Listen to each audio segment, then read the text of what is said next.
3 साल 70 दिन बाद एनडीए को मिली संजीवनी। रामगढ़ की जीत लंबी सांस वाली राहत है एनडीए गठबंधन के लिए। भाजपा आजसू अगर एक साथ है तो जोड़ी हिट है, वरना 2019 तो याद ही होगा। झारखंड की राजनीति में अहम मोड़ साबित होगा ये चुनाव परिणाम।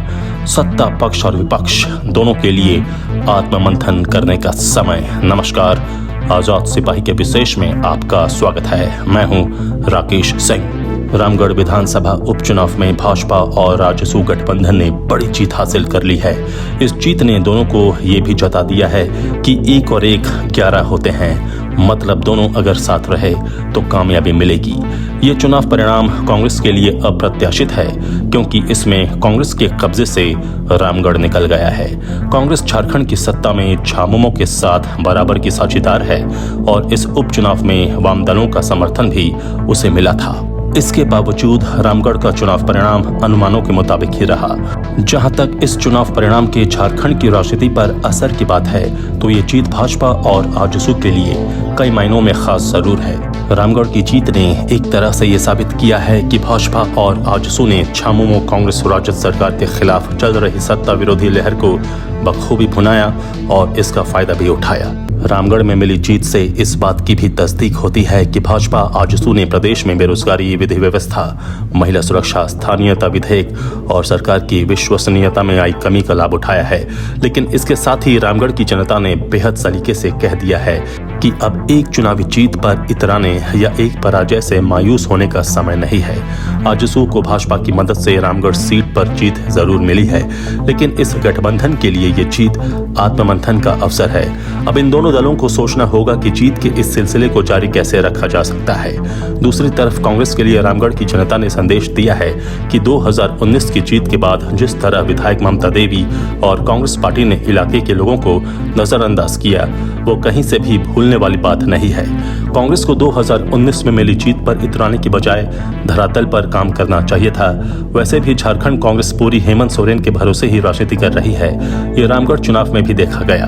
इस चुनाव में तन मन और धन से कहीं भी कांग्रेस नजर नहीं आई। उसके अधिकांश नेताओं ने तो रायपुर अधिवेशन का रुख कर लिया था। कांग्रेस को जो भी मत मिले उसमें मुख्यमंत्री हेमंत सोरेन की बड़ी भूमिका है। अगर हेमंत सोरेन ने मोर्चा नहीं संभाला होता तो कांग्रेस की स्थिति और भी बुरी होती। जो भी हो, रामगढ़ का चुनाव परिणाम झारखंड की राजनीति का अहम मोड़ साबित होगा, क्योंकि इसमें छिपे संदेश के मायने बहुत गहरे हैं। रामगढ़ उपचुनाव में सत्तारूढ़ महागठबंधन हार गया है, वहीं भाजपा आजसू ने आखिरकार राज्य में जीत का स्वाद चखे लिया। 21,000 से अधिक मतों से जीत गई आजसू प्रत्याशी सुनीता चौधरी। उन्हें कुल 1,15,669 मत मिले। वहीं बजरंग महतो को 93,699 वोट हासिल हुए, यानी 2019 के चुनाव से कम। आखिर क्या नहीं था बजरंग महतो के पास? सहानुभूति वाली लहर, दूध मुहा बच्चा वाली स्ट्रेटेजी, हेमंत सोरेन का भरपूर साथ। लेकिन रामगढ़ की जनता को कुछ और ही मंजूर था। दरअसल अपनी विधायकी के 3 साल में ममता देवी का परफॉर्मेंस रामगढ़ जनता की नजर में ठीक नहीं था। वो जिस मुद्दे पर विधायक बनी थी, वो वायदा भी वो पूरा नहीं कर पाई थी।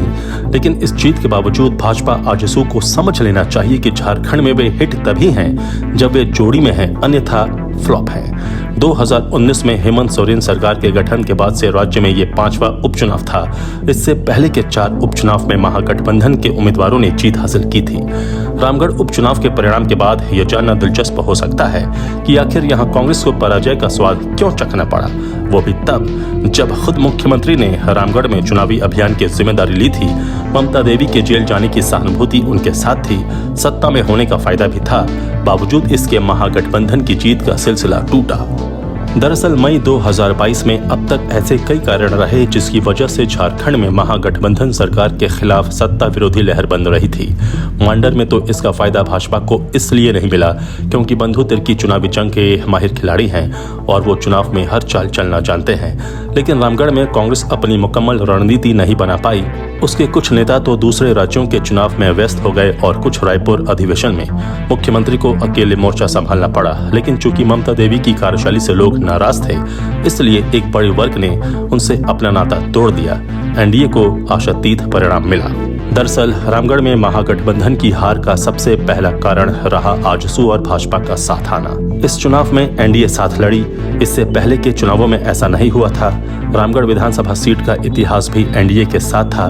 बता दें कि 2005 से 2014 के बीच लगातार 3 बार यहां से एनडीए प्रत्याशी के रूप में आजसू पार्टी के चंद्र प्रकाश चौधरी ने जीत हासिल की थी। 2019 में भाजपा आजसू अलग अलग लड़े। उस समय ममता देवी की जीत का अंतर भाजपा आजसू को मिला कुल मत के योग से कम था। अगर उस समय भी भाजपा और आजसू साथ लड़ी होती तो एनडीए को जीत मिलती। इस बार दोनों ही पार्टियां साथ थीं और इसका परिणाम भी दिखा। चुनावी आंकड़ों के इतर रामगढ़ में सत्ता विरोधी लहर ने भी अपना असर दिखाया। 1932 के खतियान पर आधारित स्थानीयता विधेयक का धरातल पर नहीं उतरना भी सरकार की विश्वसनीयता पर सवाल खड़े कर रहा था। हेमंत सरकार इसे विधानसभा में लाई और पारित कराया, लेकिन यह कानून नहीं बन सका। राज्यपाल ने विधेयक ही लौटा दिया। मुख्यमंत्री ने इसे भाजपा की साजिश करार दिया, लेकिन उनकी अपील का कोई खास असर रामगढ़ की जनता में नहीं हुआ। हालांकि मुख्यमंत्री ने जोहार यात्रा निकालकर उसे बहुत हद तक बांटने की कोशिश की। वर्ष 2019 में महागठबंधन प्रतिवर्ष 5 लाख रोजगार के वादे के साथ सत्ता में आया था। घोषणा पत्र में इसका जिक्र था। सरकार गठन को 3 साल बीते और केवल 857 नियुक्तियां ही हो सकी। मुकम्मल स्थानीय नीति और नियोजन नीति नहीं बन पाने के कारण रोजगार देने में बाधा आई। कुछ विज्ञापनों पर हाईकोर्ट ने रोक लगा दी। हेमंत सोरेन सरकार ने जो नियोजन नीति बनाई थी वो हाईकोर्ट से रद्द हो गई। इसकी वजह से 13,000 से ज्यादा नियुक्तियां रद्द हो गईं। इनमें कर्मचारी चयन आयोग द्वारा 957 पदों पर निकाली गई वैकेंसी सहित अन्य नियुक्तियां थी। पिछले साल विधानसभा के शीतकालीन सत्र के दौरान आक्रोशित युवाओं ने विधानसभा तक मार्च भी निकाला। रामगढ़ उपचुनाव के पूरे प्रचार अभियान के दौरान युवाओं ने नाराजगी जाहिर की। यही नहीं, ग्रामीण इलाकों में पूर्व विधायक ममता देवी के खिलाफ भी लोगों में नाराजगी देखी गई। भ्रष्टाचार के मुद्दे पर भी हेमंत सोरेन सरकार घिरी। साहिबगंज में हुए 1000 करोड़ के अवैध खनन मामले में अफसरों के कारण सरकार की काफी किरकिरी हुई। रामगढ़ चुनाव में वोटिंग से महज 2 दिन पहले ही ग्रामीण कार्य विभाग के मुख्य अभियंता वीरेंद्र राम के यहाँ ईडी का छापा, अरबों रुपए की मनी लॉन्ड्रिंग का खुलासा हुआ। पूछताछ में कई राजनेताओं और अधिकारियों के इसमें शामिल होने की बात सामने आई। महागठबंधन ने उपचुनाव में अपने प्रचार के दौरान ममता देवी को हुई सजा के जरिए सहानुभूति हासिल करने का प्रयास किया। उनके दूध मुहे बच्चे को रैलियों में लेकर आए। रैलियों में साफ तौर पर कहा गया कि लोगों को अपना वोट इस मासूम बच्चे को न्याय के लिए समर्पित करना चाहिए, लेकिन जनता नहीं पिघली। महागठबंधन ने भाजपा पर महिला को अपमानित करने और असंवेदनशील होने का आरोप लगाया। लेकिन दुमका का अंकिता हत्याकांड और साहिबगंज में रेबिका पहाड़ी हत्याकांड के अतिरिक्त दुमका, लिट्टीपाड़ा और गुमला में नाबालिग बच्चियों के साथ हुई गैंगरेप की वारदातों को लेकर हेमंत सरकार महिला सुरक्षा के मुद्दे पर भी बैकफुट पर थी। विधि व्यवस्था के मुद्दे पर भी राज्य की हेमंत सोरेन सरकार मुश्किलों में घिरी रही। वोटिंग से एक दिन पहले रामगढ़ में आजसू नेता की गोली मारकर हत्या कर दी गई। मांडर में दिन दहाड़े 65 लाख रुपए की लूट हुई। नक्सलियों ने चाईबासा में लगातार बारूदी सुरंग विस्फोट किया। फिर 2 दिन पहले ही बड़का गांव से कांग्रेस विधायक अंबा देवी के विधायक प्रतिनिधि की गोली मारकर हत्या कर दी गई। इस घटना पर अंबा प्रसाद ने अपनी ही सरकार को कटघरे में खड़ा किया। पुलिस पदाधिकारियों की नियुक्ति में कमीशनखोरी का आरोप लगाया। इसमें एक और बड़ा कारण रहा एन चुनाव से पहले कांग्रेस के 4 महासचिवों को पार्टी से निकालना।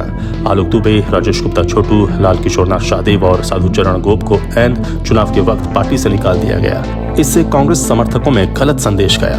रामगढ़ का चुनाव परिणाम साफ बताता है कि झारखंड में विशेष तौर पर युवाओं के बीच रोजगार को लेकर नाराजगी है। एनडीए ने रामगढ़ उपचुनाव में इसे बखूबी भुनाया। ये 2024 के लिए खतरे की घंटी जरूर है, लेकिन इस जीत पर इतराने की जगह भाजपा आजसू को आत्ममंथन करने की जरूरत है।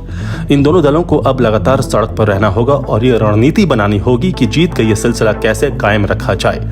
बता दें कि 2024 के मई-जून महीने में लोकसभा के चुनाव होंगे। इससे ठीक 6 महीने बाद विधानसभा के चुनाव होंगे। ये दोनों ही चुनाव भाजपा के लिए मिशन 2024 का हिस्सा है। भाजपा ने लोकसभा चुनाव में झारखंड की सभी 14 लोकसभा सीटों पर जीत का लक्ष्य तय किया है। यही नहीं, भाजपा ये भी चाहती है कि संथाल परगना की 18 विधानसभा सीटों पर उसका पलड़ा भारी रहे। रामगढ़ उपचुनाव में जीत के संकेत साफ है कि यदि भाजपा और आजसू साथ मिलकर लड़ती है तो कई वैसी सीटों पर आसान जीत मिलेगी। रामगढ़ में महागठबंधन की हार इस बात का भी संकेत है कि उसे अभी बहुत कुछ करना है। कुल मिलाकर भाजपा आजसू के लिए जहां रामगढ़ का चुनाव परिणाम सुखद एहसास लेकर आया है, तो वहीं महागठबंधन के लिए ये वेकअप कॉल जैसा है। आजाद सिपाही के विशेष में अभी इतना ही। आप हमारे इस YouTube चैनल को जरूर सब्सक्राइब करें। आप हमारे Facebook पेज को भी जरूर फॉलो करें और भी अधिक खबरों के लिए पढ़ते रहिए अपना लोकप्रिय दैनिक अखबार आजाद सिपाही। धन्यवाद।